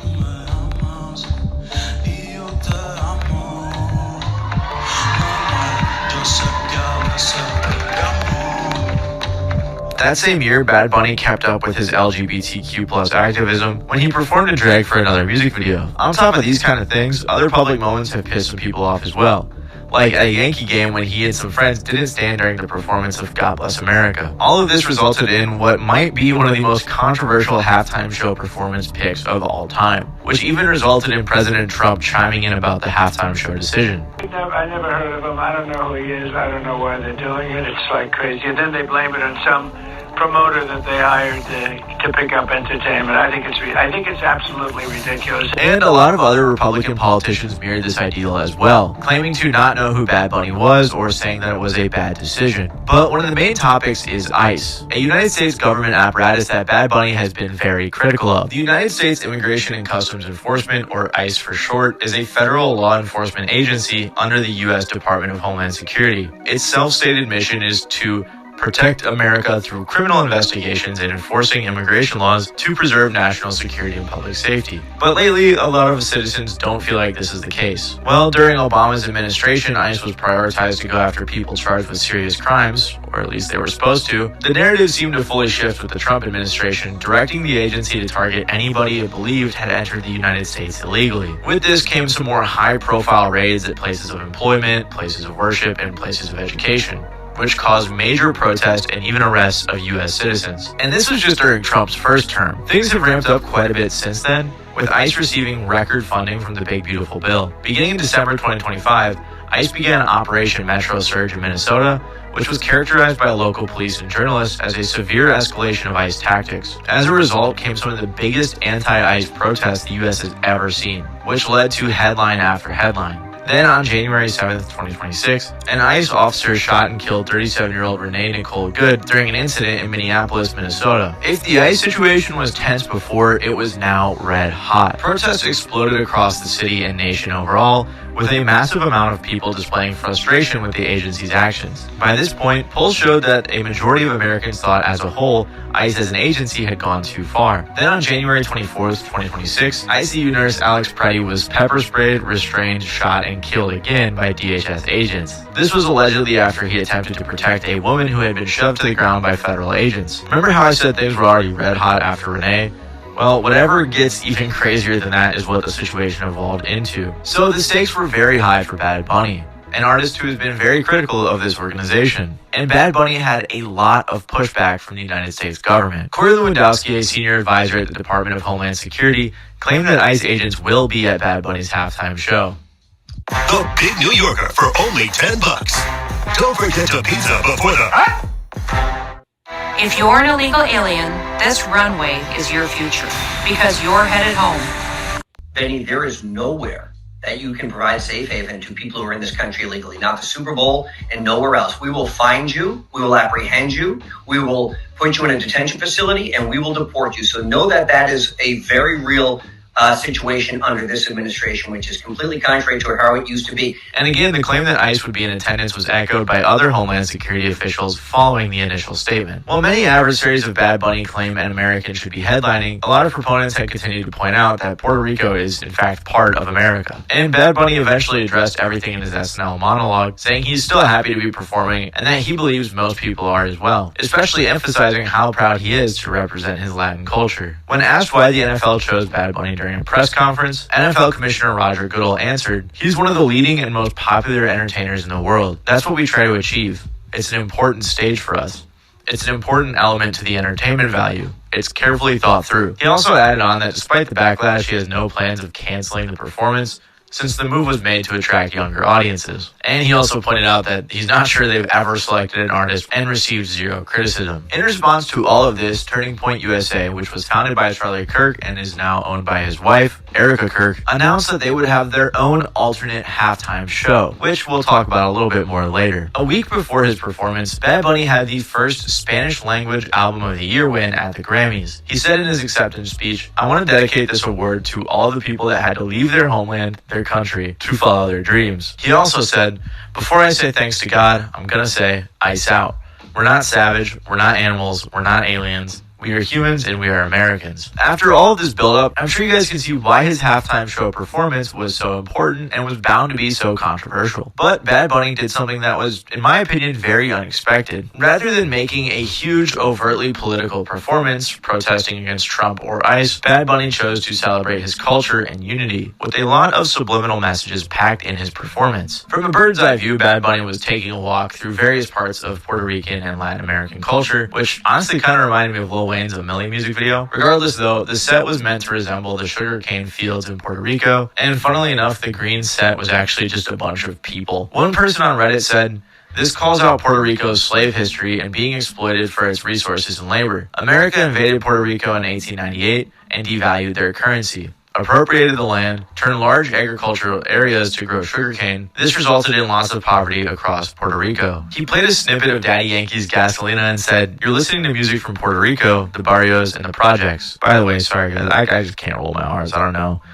what's wrong with my tongue, but just I'm going to disappoint you in this video. I want you to know that. He also handed his Grammy to a young boy who many people actually mistook for Liam Ramos, a young boy who was detained by ICE, but it was actually a child actor named Lincoln Fox. He did a bunch of cool cultural things throughout the whole performance, like inviting Tonita, who is the 85-year-old owner of Caribbean Social Club in New York, a popular and last of its kind establishment because of gentrification. Some people were saying stuff like the taco stand being called Villa's Tacos represents Pancho Villa, who was the only person who invaded the US. It's also the name of a taco shop, so who knows, maybe it's both meanings, I don't know. In regards to the food stands in general though, another Redditor said, "Poverty is a big topic of conversation here. The coconut stand, nail salon stand, and taco stand emphasize how Puerto Ricans, and in general how in Latin America, you have to hustle and get creative to get by. It's very common for people there to open food stands to feed their families. Very common to walk around the block in these countries and bump into so many small businesses. Also, it's why boxing appears as well, since boxing is commonly known as a way out of poverty, especially in Mexico." There was also a couple that got engaged and then married during the performance, with Lady Gaga singing at the wedding.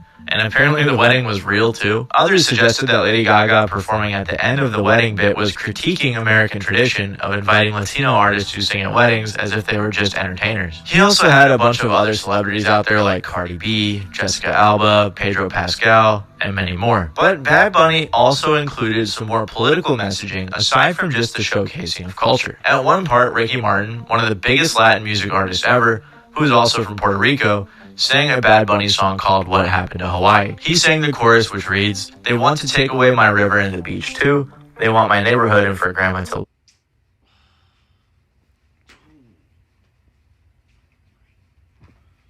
That Ricky, I'm not gonna lie, like Ricky Martin.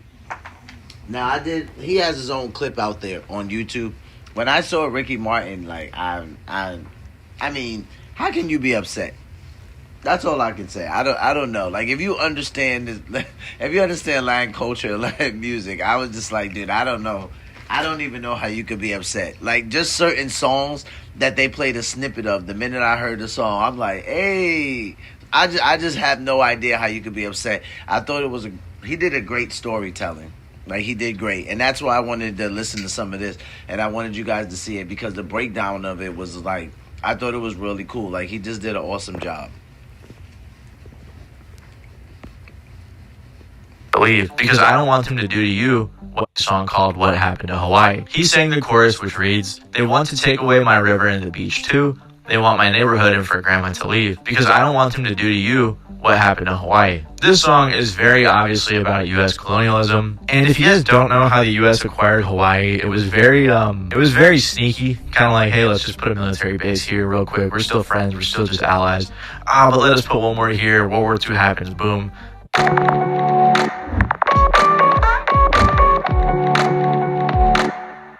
Martial law. One of the biggest Latin music artists ever, who is also from Puerto Rico, sang a Bad Bunny song called What Happened to Hawaii. He sang the chorus, which reads, "They want to take away my river and the beach too. They want my neighborhood and for grandma to leave because I don't want them to do to you what happened to Hawaii." This song is very obviously about U.S. colonialism, and if you guys don't know how the U.S. acquired Hawaii, it was very sneaky, kind of like, hey, let's just put a military base here real quick. We're still friends. We're still just allies. But let us put one more here. World War II happens. Boom. Martial law, and then they took it over. Then right after this, a bunch of power lines blew up with people falling off to illustrate power outages since they happened a lot on the island. And this is actually a really big problem in Puerto Rico, with one person on Reddit saying, "Storms and poor electrical infrastructure are a constant issue on all U.S. territories. Longest I personally went without power was 2.5 months on the island I lived on. Many blame the poor electric grids on the United States for not giving them enough money or resources or attention to help out." Following this, he comes out of the field with the Puerto Rican flag, but this flag had the light blue triangle, which is usually used to symbolize Puerto Rico's sovereignty and political independence, which contrasts with other versions of the flag that use darker shades of blue for the triangle, which is supposed to represent Puerto Rico's status as a U.S. territory instead. This is kind of crazy, but the OG flag was actually banned for a decade in 1948, along with anything remotely related to Puerto Rican independence. So there's actually a lot of meaning behind this light blue flag. At the end of the performance, Bad Bunny spoke in English the only time in his performance, saying, "God bless America." Then he listed 20 nations within the Americas displaying their flags, including the US and Puerto Rico. He spiked a football that read, "Together we are America," with a message on the screen in the background that said, "The only thing more powerful than hate is love." I didn't mention every single thing he did, but I'm sure you guys get the gist of it. This performance was jam-packed with meaning, yet seemed to be done so in a way that wasn't expected, following all of the heat that he got from the ICE discourse, the US government, the people that were mad for him performing, and even the president himself. Speaking of which, Trump promptly responded to the performance saying, "The Super Bowl halftime show is absolutely terrible, one of the worst ever. It makes no sense, is an affront to the greatness of America, and doesn't represent our standards of success, creativity, or excellence." But do you know who does represent all of these things? Bro, I'm not gonna lie, I didn't like his post. And you guys know, like, I'm big about getting on here, not bashing the commander-in-chief, not talking too horrible about government officials. You know, just as a veteran, I don't like to do that. Dude, I didn't care for that post, man, because I know it sent such divided opinions. And I think things like that is probably why the TPUSA event took place to begin with. And I just didn't like it. You know, like, I'm not going to lie. Trump set himself up for a lot when he sent that post out there, especially when he's saying, you know, "Oh, I didn't like this because it wasn't appropriate for kids." Immediately, you have people saying, you have some nerve talking about what's appropriate for children. Like, immediately, you have people just coming at him about Epstein and all kind of stuff. And I'm just like, oh, my God. He walked into that by saying that about this performance. I just thought it was unnecessary, you know. If you don't like it, then you don't like it. If it's not your cup of tea, then it's not your cup of tea. But as the president of the United States, that definitely should be pushing, supporting, and standing by unity, I was like, come on, President Trump. Kid Rock. I'm kidding, but we'll get there. The greatness of America, and doesn't represent our standards of success, creativity, or excellence. But do you know who does represent all of these things? Kid Rock. I'm kidding, but we'll get there. Trump continued saying, "Nobody understands a word this guy is saying, and the dancing is disgusting, especially for young children that are watching from throughout the USA and all over the world. This show is just a slap in the face to our country, which is setting new standards and records every single day." He yaps a little more and mentions the kickoff rule again, which is really funny. Regardless, while Bad Bunny was doing his performance, Turning Point USA had their alternate All-American halftime show, which I just have to mention real quick. It was headlined by Kid Rock alongside Brantley Gilbert, Lee Brice, and Gabby Barrett, who are all country artists. This event even had Defense Secretary Pete Hegseth and other U.S. officials supporting it. And I think it's safe to say politics aside, it was just pretty bad. I tuned in out of curiosity while this guy was performing, and it honestly felt like a parody. Be somebody make a name for yourself. Life's hard, you're going through a hill. There comes a time when you gotta slow down. That's what we doing now when we chillin' on the girl. Lay back, screaming like George Jones. It instantly made me think of this Family Guy clip. Gone really wrong, like that Kid Rock concert. Oh my God! Help! He's having a heart attack! Is anyone here a doctor? No fucking way someone's a doctor here. Then people started pointing out that the audio was out of sync on the stream, which led to theories that it wasn't even live, which has been further supported in the media. And then people also started theorizing that TPUSA botted the stream. Yo, is the chat frozen? I don't get it. Live chat, then. It's not loading in. I just wanna catch my fish, drive my truck, drink my beer. Guys, not wake up to all this hello? stuff I hello? Even fellow conservatives like Milo, however you say it, and Candace Owens were claiming that it was botted. And so now that gentleman, Bandana Dan, who I just put in timeout for 24 hours, one of the mods timed them out for me. They were saying that, oh, that's just fake news. I recorded the chat. Remember, he was saying this just a couple minutes ago. I recorded the chat flying. And what did I say? I said you might have had a moment where you did catch the chat flying, but there was a moment where someone else caught the chat frozen, right? While there were 5 million viewers watching. That's not fake news. We have the guy right here saying to himself, hey, is the chat frozen? What's going on? Why isn't the chat moving?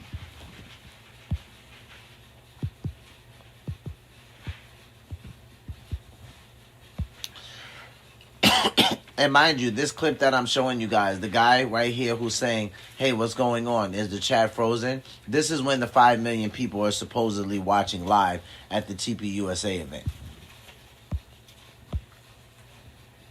my beer. Guys, not wake up to all this hello? stuff I Hello? Even fellow conservatives like Milo, however you say it, and Candace Owens were claiming that it was botted. And even if it wasn't botted, it was just pretty lame, trying to make people super mad over something that really isn't a big deal. I think someone performing in Spanish for the Super Bowl isn't serious at all. It's not a big deal. Especially when you look at it under the context of the NFL trying to grow their audience and compete with people like FIFA. Rather than just maintaining their position as the top American sport, I think they're trying to go more global. Which in turn makes sense why they have other artists performing in other languages or other artists that have fan base elsewhere in the world performing during the halftime show. I mean, you even ended up having Nick Fuentes saying, there's just nothing inspiring or attractive about what the white right has to offer in its current form. Kid Rock again? Ugh. The California governor, Gavin Newsom, was tweeting out Craigslist job listings looking for actors allegedly for the Kid Rock concert, asking people to cheer and clap. Kid Rock again? Ugh. There's just nothing inspiring. Oh, yeah, that's kind of crazy. The California governor, Gavin Newsom, was tweeting out Craigslist job listings looking for actors allegedly for the Kid Rock concert, asking people to cheer and clap throughout the show, just as you would at a real concert. I have no clue if this is real, but if it was, it would be pretty funny. Regardless, Bad Bunny had a very controversial, impactful, and meaningful performance that a lot of people may have missed, but it will probably go down as one of the most heavily contested Super Bowl performances of all time. But there are others that have been very controversial as well, like last year's performance from Kendrick Lamar. So to learn more about that and other controversial performances, make sure to click the video that's on screen right now. The Prophet ﷺ said, so we're gonna jump over to the next clip. That's probably gonna be the second to last clip, and then I'll end the live stream with a Christian clip where we have a daycare worker throwing their shoe at a child. I guess this is a reaction to something the daycare worker caught the child doing. So let's take a look.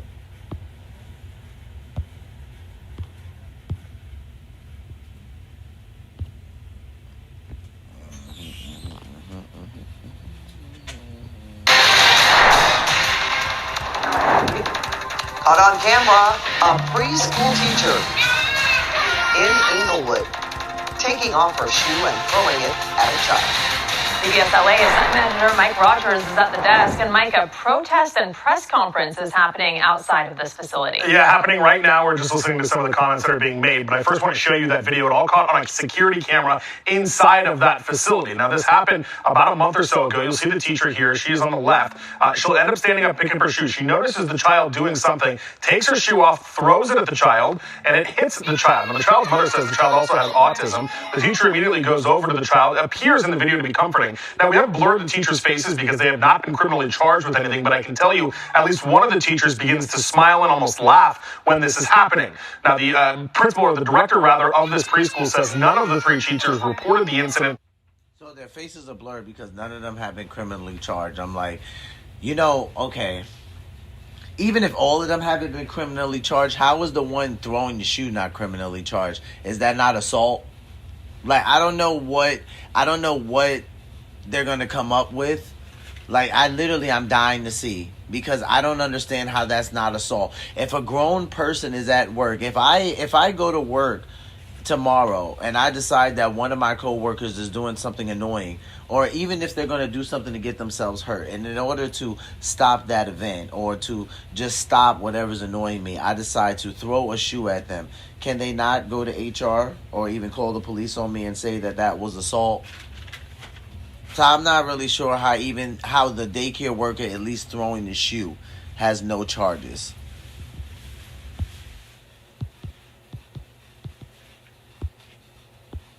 Month or so ago, you'll see the teacher here. She's on the left. She'll end up standing up picking up her shoe. She notices the child doing something, takes her shoe off, throws it at the child, and it hits the child. The child's mother says the child also has autism. The teacher immediately goes over to the child. It appears in the video to be comforting. Now, we have blurred the teachers' faces because they have not been criminally charged with anything, but I can tell you at least one of the teachers begins to smile and almost laugh when this is happening. Now, the principal, or the director rather, of this preschool says none of the 3 teachers reported the incident to her. The director says they have all since been fired. I want to take you live now to that protest and the press conference that is ongoing just outside of that facility. This is the attorney for the family. There are community activists down there as well. A congresswoman also speaking out. But just moments ago, the child's mother also spoke out. Now, while the director in a video said everyone involved had been fired, the mother said it didn't happen instantly, and her child still had to go to school with 2 of those teachers. My baby went to school with people who abused her and laughed for a week and a half before you fired them. Then I come up here with the Lenox Police Department and they say them 2 people who were laughing at abuse can't be charged. I can't press charges. I'm devastated. One of the first things we did when we heard about this is we reached out to the Department of Social Services for the state who monitors preschool. We asked about the record, the history of this facility. We wanted to pull some of the reports and show these to you. They've been cited a total of 7 times since 2021, but I want to draw your attention to something specific here about one of the times they were cited. They were cited, according to the state, for leaving a child unattended on a school bus. But they also say, the state does, that the required protocol here would have been for that director to report the incident to the State Department of Social Services, something they say they didn't do. They say they have 24 hours to do it. The incident was required to be called in within 24 hours of happening. The licensee. See, this is what I'm talking about with these places. Like, how can the daycare be cited 7 times and not be shut down? I don't even want to hear like, oh, well, if it's minor things, then the daycare can stay open and operate. No, like, if you get cited 3 times in a row, how can you not be required to shut down, fix yourself before you reopen?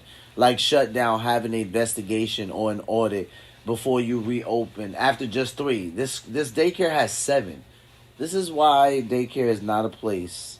This is not a place that I've ever supported. Failed to call in the incident. Here's why that is relevant to this situation. The family in this, the attorneys, the protesters, they accuse the facility of not doing that same exact thing, not reporting it to the state, not telling the parents in a timely manner, and it is something they are very upset about. You heard that very emotional sound from that child's mother. Our Lauren Posen is there at the preschool as well. You'll hear a more complete story from the mom, the attorneys, everybody involved in this, coming up in our later newscast, guys. All right, we will see you then. Thank you so much, Mike.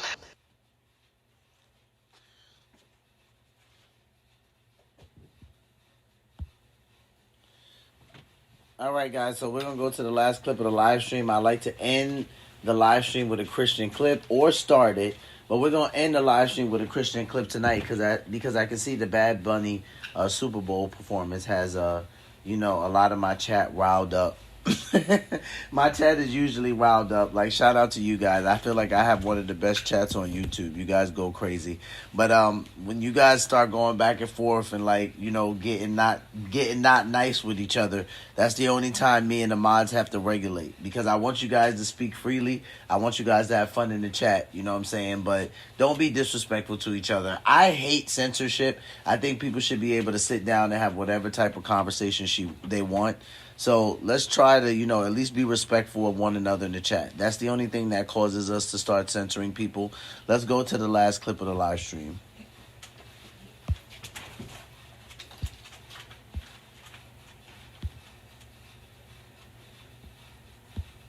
If you want to have a job in the next 5 years, these are the AI rules you need to know. There is a comedian and actor named Jim Breuer, and he's most known for working with Dave Chappelle, but he also worked for Saturday Night Live from 19... All right, shout out to Aaron Page. He's a channel favorite. We react to Aaron on the channel often. He's talking about a very popular comedian, talking about the dark side of Hollywood, talking about Jesus. So normally we end or start the live stream with a Christian clip. We use Aaron often. He does great clips. You guys go over to Aaron Page's channel when you get a chance. Shout out to you, Aaron. Let's get into the clip.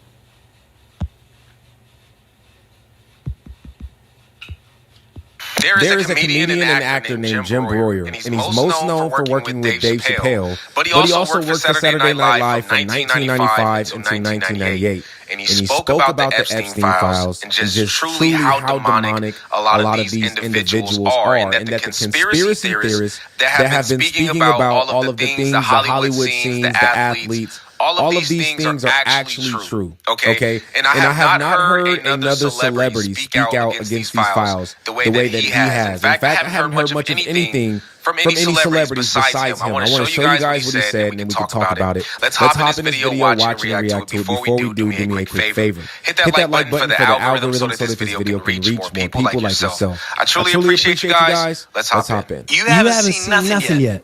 That's number one. And this is all part of the circus. Why are they releasing part of it, not all of it? You know how many of these images that I saw personally many years ago?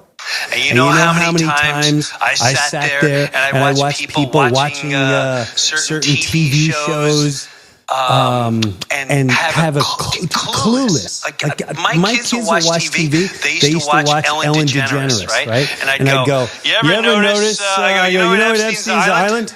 You ever notice her background set looks just like the island? And like, Dad, you're such a conspiracy theorist. Every conspiracy theorist out there right now.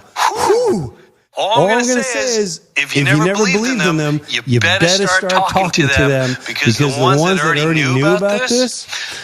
Bro, that's literally insane for him to say. I've never caught anything like that I've literally never caught anything like that until this man just says, isn't it interesting how Ellen DeGeneres' show set resembles the island? I'm like, that is crazy work. I never even caught something like that.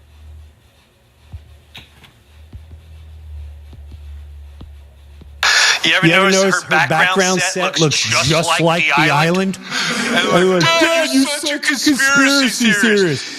Every conspiracy theorist out there right now. All I'm going to say is, if you never believed in them, you better start talking to them, because the ones that already knew about this, I'm telling you right now, this is just wave number one. I don't know what they got lined up, but I'll tell you this. I'm just going to tell you this. From my standpoint, I've been praying to God for a very long time that humanity will start to be aware of this, no matter how horrifying it's going to be. In my honest opinion, it's about time that some humanity understands pure demonic evil truly exists, and it's in your society, and it's your politicians, left, right, Republican, Democrat, liberal, conservative, all of them. all of them, they're not your heroes. They're not your heroes. You're rock stars. You're not your heroes. You're athletes. The owners. You haven't seen this is you're just getting the tip of an iceberg. And I'm not sure if some of you are ready for what's about to come. And this is what gets exhausting sometimes. When you know this and you tell it to people and they because they don't want to they ask and they don't want to hear that information after they ask it because it's too much for them. They'll lash out at you and they'll call you a name, or they'll call you a whack job, or they'll call you a conspiracy, or a stoner, or you're just whatever they want to call you. The thing about this is that when you are a part of that culture, you can't really speak out against the culture because you are a part of it. Right? That's why we see things like Justin Bieber's Yummy song. It's hidden. He's not coming out and flat out saying it. But he's putting images and he's putting scenery together so that you can know something is up. But he cannot come out and say it because he's still inside of Hollywood. They still give him a paycheck. And that's the same with a lot of other individuals. But Jim is not in that Hollywood scene anymore. He is pretty much blacklisted from Hollywood. And he's able to talk about some of the things that we have been seeing. He's able to actually give an honest review on the people that he's been around. He can honestly speak out against all of these things because he's not a part of them anymore. You know what it's like seeing tweets? You know, years ago, I see certain comedians put out tweets talking about pedophilia. And talking about Christy Teigen. She put right out there tweets. She took them all down. Tweets that were she basically telling you what she's into.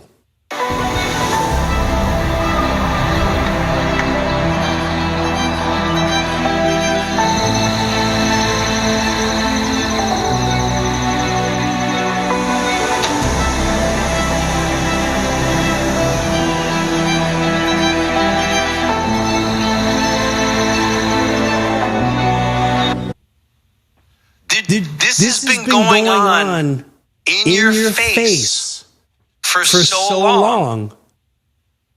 And this is why I tell you it's all noise. The ice. We're for ice. We're against ice. It's all manufactured, folks, to keep your eyes off of what they're going over here. You know, are you going to protest now? What are you going to do now? Just get angry and upset? What are you doing? What are you going to do with this information? Is anyone going to protest for children? Is anyone going to storm to the White House and drag people out of there? Is anyone going to start organizing and saying we're taking over the world now? What are you going to do about it? Or are we still worried about left and the right and the Democrats and the Muslims? And it's all just well-planned, designed to take your morality out of you. You better get right with God, man. That's your only hope. I don't care what you said. And I'm not religious. I'm not what you call born again. I'm telling you, you better get right with God, love, consciousness, whatever it is. Because you have no clue what's on the way. And until you tap out of this madness of watching the television. And did anyone watch the Oscars? All right, so I know that he said, get right with God, which is good to say that, but then he goes and says that he's not born again and not religious. And he talks about consciousness. I wouldn't count him out, okay, because Jesus Christ has been working on him. He claims Jesus Christ saved his marriage. His wife is a believer. And not only that, he also claims that Jesus used him to help another girl that was interested in getting into Hollywood, and he spoke to her, and then he seen her mother shortly after, and her mother said, "You're the person that spoke to my daughter and saved her and helped her find Christ and helped her go to church." And so Jesus has been using him. I believe that he is going to further learn more about Jesus and accept. I'm praying that you will because it's evident that God has been knocking on his door. God has been using him, and he even knows it. And his wife believes in God. So don't count him out. Let's give him time. But let's continue on. Did the Oscars? What was on? The great day one watched the Grammys. Right! I was sitting there. Is there seriously something wrong with you? Oh my God! What part of any? What's really funny? You know how many pedophiles in that room? And they're the ones going, we need to support the anti-ICE, the people. And we can't have people coming in here and creating more billions, stealing children. We're against it. You know how many pedophiles in the room are talking about that? They put the tweets out. They're out there for you to look at. Go look at Christy Teigen's tweets. Go look at your most famous people's tweets. It's all out there, right in your face. But you keep looking at the headlines. It's all madness. Well, what do we do about it? What do we do about it? You know the big movement? If you were to ask me, and I'm not saying you should do this, how do you stop this whole system? What drives it? Money. Don't pay taxes. Don't pay taxes. Watch how fast every politician goes, whoa! Don't pay taxes. What do you pay taxes for? He's laughing and all that, but he actually raises a good question. The question is, what are we going to do, right? They have us wrapped in their hands. By us, I mean America. I mean citizens. They have us wrapped in their hands. That the moment they want to distract you with something, they will do it, and we will get distracted with it. They've tested this on us many different times. They know what they're doing. They are not stupid. They are not going with the flow. They know what they're doing. They know what they're doing because their father, Satan, knows what he's doing. He's been planning this stuff out. He knows what he's doing. It says we wrestle not against flesh and blood, but against spirits and principalities and darkness in the high places, in the heavenly realms. They have been here for a very long time, and they know what they're doing. And they are controlling these individuals. They are influencing these individuals. These people, these elites, worship them. Baal was the name of the supreme god worshipped in ancient Canaan and Phoenicia. The practice of Baal worship infiltrated Jewish religious life during the time of the Judges and became widespread in Israel during the reign of Ahab and Jezebel. The word Baal means Lord, and the plural, Baalim. In general, Baal was a fertility god who was believed to enable the earth to produce crops, and people of different regions worshipped Baal in different ways. Baal proved to be a highly malleable god. Various locales emphasize one or another of his attributes and developed special denominations. Baalism. According to Canaanite mythology, Baal possesses El and Asherah. Baal was considered the most powerful of all gods, eclipsing his weak father. In various battles, Baal defeated Yam and Mot. Baal's sisters and consorts were Ashtoreth and Anat.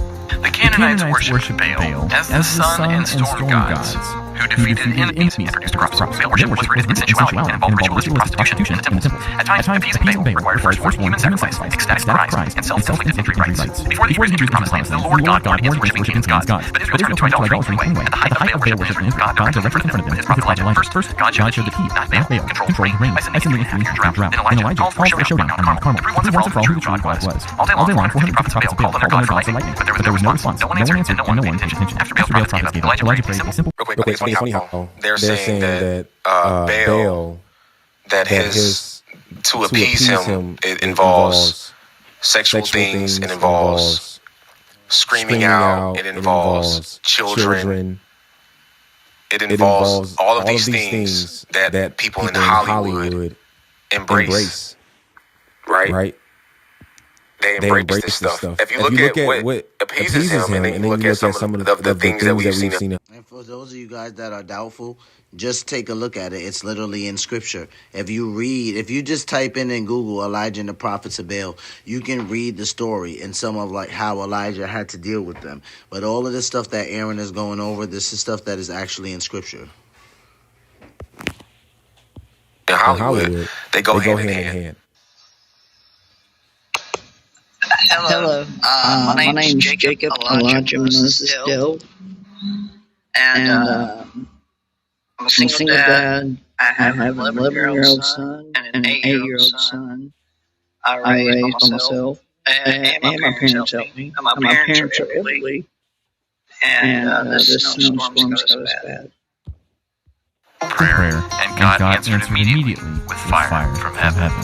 Additionally, Jesus called Satan Beelzebub, linking the devil to Baal, Zebub, a Philistine deity. The Baalim of the Old Testament were nothing more than demons masquerading as gods. Ultimately, all idolatry is devil worship. This is one of Jeffrey Epstein's letters that he sent to a bank. And it says right here, please wire 11,400.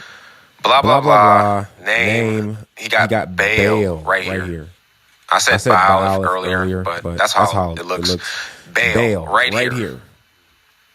Okay, why put that right there? If you have no allegiance to Baal and to demonic worship, why put that there? It's kind of ironic that the same things that we know about Epstein is the same things that are done in demonic Baal worship. And it's just not Epstein. It's a lot of it. It's all of them. It's all of them. It's a crazy world, man. If you don't know Jesus, I think it's time for you to take. I don't believe in coincidences, so that's kind of crazy that's like that. It's crazy that I don't believe in coincidences at all. So that's really crazy how Aaron pointed that out and how he noticed that. Take a close examination of your life and where you want to spend eternity. Okay, because Jesus said that there's not going to be, everyone's not going to make it to heaven. Okay? And you are going to determine, you need to determine who are you going to have allegiance to. Are you going to follow Christ or are you going to follow these demons? It is a battle. And you can either be on either side. But the best side to be on is the side with Jesus Christ, because he's the one that's going to destroy all of this in the end. But yeah, man. Jim Breuer, he's been a part of that stuff, and he is exposing what obviously he don't know a lot because he's not in their circles, but he was a part of Hollywood at one point in time, and he knows the darkness that resides in there. And he. All right, shout out to Aaron Page, man. Go to Aaron Page's channel when you guys get a chance and watch some more of his clips, some more of his videos. Excellent content creator. Shout out to Aaron Page, one of my favorite YouTubers. Thank you guys for hanging out with me on the corner tonight. Shout out to the chat, chat. You guys always show up and go crazy. I appreciate you being interactive in the chat, keeping it respectful with each other and following the rules of engagement. I will see you guys in a couple hours for the daily live stream. Shout out to you guys. Take care of yourselves. Take care of one another. Love yourselves. Love one another. Be peaceful and tell somebody about Jesus. Peace.